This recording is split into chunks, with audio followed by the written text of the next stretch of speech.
बिस्मिल्लाहिर्रहमानिर्रहीम। HB news के साथ हसन बेग। नाजरीन, आज हमने जो टॉपिक आप लोगों के लिए चुना है वो बड़ा इंटरेस्टिंग है। इंटरेस्टिंग इस सेंस में है कि उसका प्राइवेसी से ताल्लुक़ है। सुप्रीम कोर्ट ऑफ पाकिस्तान ने कल एक आर्डर इशू किया है जिसके मुताबिक इस्लामाबाद हाई कोर्ट का बाबर सत्तार साहब के वो आर्डर जिसमें उन्होंने कहा था कि ये फ़ोन टेपिंग का जो मामला है ये गैर कानूनी है और इस पे बहुत सारी हमारी जो एस्टेब्लिशमेंट है और जो हमारे इंटीरियर सेक्रेटरी हैं या इंटीरियर मिनिस्टर हैं और इंटीरियर मिनिस्ट्री है उनके दरमियान और पीटीए के दरमियान और मुख्तलिफ जो कंपनीज़ हैं जो हमारे टेलकोज़ है उनके दरमियान काफ़ी सारी ये कोरेस्पॉन्डेंस चल रही थी। उन्होंने सबको बुला लिया था बाबर सत्तार साहब ने। उन्होंने कहा भाई बताएं ये कौन टेप करता है, कौन बाहर करता है। अब आजकल का दौर आप लोगों को पता है कि वो बुनियादी तौर पे बहुत ज़्यादा ओपनिंग का दौर है। ओपनिंग इसलिए मैं कह रहा हूँ कि आजकल तो हर चीज़ खुली है, यानी एआई का दौर शुरू हो गया है। तो आपके पास प्राइवेसी का वो जो कंसेप्ट था, ट्रेडिशनल कंसेप्ट था, वो उस तरह रहा नहीं है। और सुप्रीम कोर्ट ऑफ पाकिस्तान ने एग्जैक्टली यही कहा है कि आजकल तो कोई भी टेप कर सकता है। और ये बात ठीक है। आप लोगों को याद होगा कि एक वाटरगेट स्कैंडल आया था अमेरिकन हिस्ट्री में। अमेरिका की तारीख में बहुत बड़ा स्कैंडल था जब वहाँ पे निक्सन जो है वो प्रेसिडेंट होता था।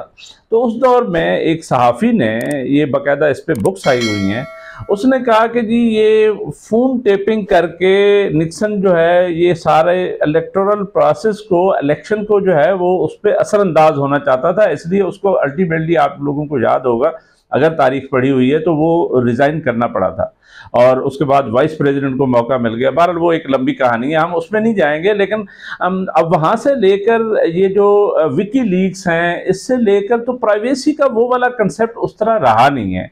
अब सुप्रीम कोर्ट ऑफ पाकिस्तान ने ये यानी आर्डर इस्लामाबाद हाई कोर्ट का मुअत्तल करके, तो क्या उन्होंने ये सही प्रेसिडेंट कायम किया है? अभी तो खैर ये क्योंकि केस चलना है, इस पे बहुत सारी यानी हेयरिंग्स होनी है, उसके बाद पता चलेगा कि फैसला क्या आता है। हम सिर्फ उस एक पॉइंट को लेके डिस्कस कर रहे हैं कि प्राइवेसी का जो कंसेप्ट है ये किस हद तक वैलिड है और क्या आजकल की दुनिया में, आजकल के मॉडर्न दौर में, क्या ये अभी प्राइवेसी का कंसेप्ट है भी सही कि नहीं है। अब यहाँ तो घर घर में रोले पड़े होते हैं क्योंकि वो वाइफ जो है वो हस्बैंड के फ़ोन चेक कर रही होती है और हस्बैंड जो है वो वाइफ का चेक कर रहा होता है और वो फिर वहाँ पे डिलीट का जो ऑप्शन होता है उसमें भी जाके पता चल जाता है कि जी क्या से क्या हो रहा है। तो आजकल तो इस तरीके से यानी वो वायरलेस सिस्टम आ गया, हर किसी के पास फ़ोन आ गए हैं और इस पर बहरहाल जो भी सुप्रीम कोर्ट ऑफ पाकिस्तान फैसला करेगी वो देखने वाला होगा, सुनने वाला होगा। इसलिए कि यकसर अगर गवर्नमेंट को ये मौका या एजेंसीज को दे दिया जाए कि वो ये काम कर सकते हैं, फ़र्ज़ किया, तो फिर क्या लिमिट्स होंगी?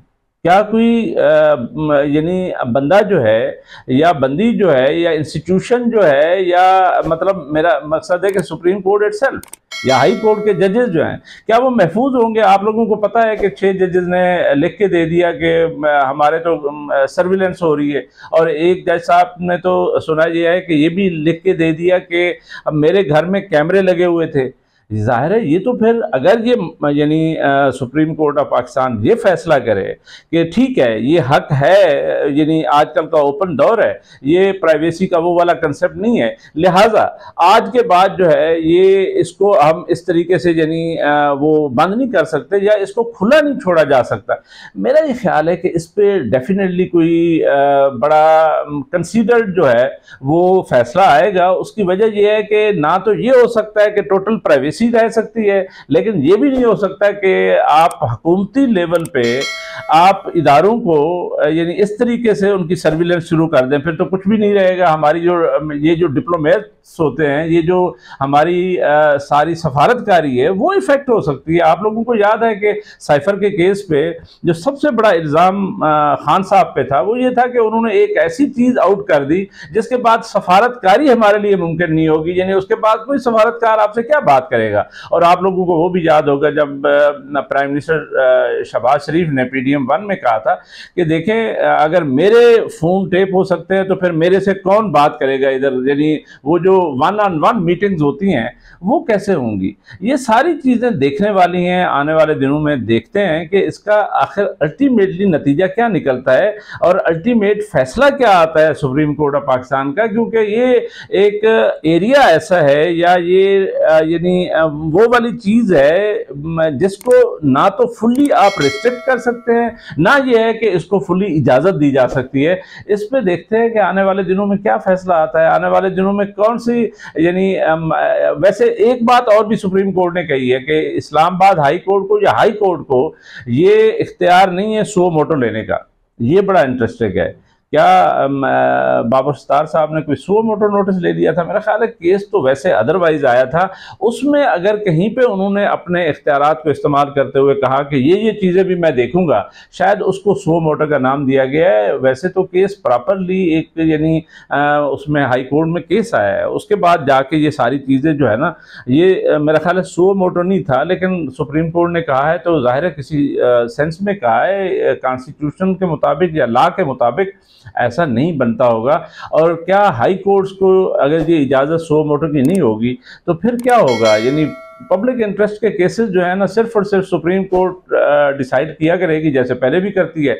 लेकिन मेरा ख्याल है कि इस चीज़ को भी थोड़ा सा ज़रूर इस पे फैसला आना चाहिए कि हाई कोर्ट्स को क्यों, यानी वो जजेस नहीं हैं जो सो मोटो ले सकते हैं। मेरा ख्याल है कि जहाँ जहाँ पे ज़्यादती होती है, जहाँ जहाँ जजेस ये समझते हैं कि हमें नोटिस लेना चाहिए, चलें छोटी जुडिशरी को ना दें, डिस्ट्रिक्ट लेवल पे ना दें, हाई कोर्ट को तो मेरा ख्याल है इजाज़त भी होनी चाहिए। ये मेरा ओपिनियन है ज़ाती।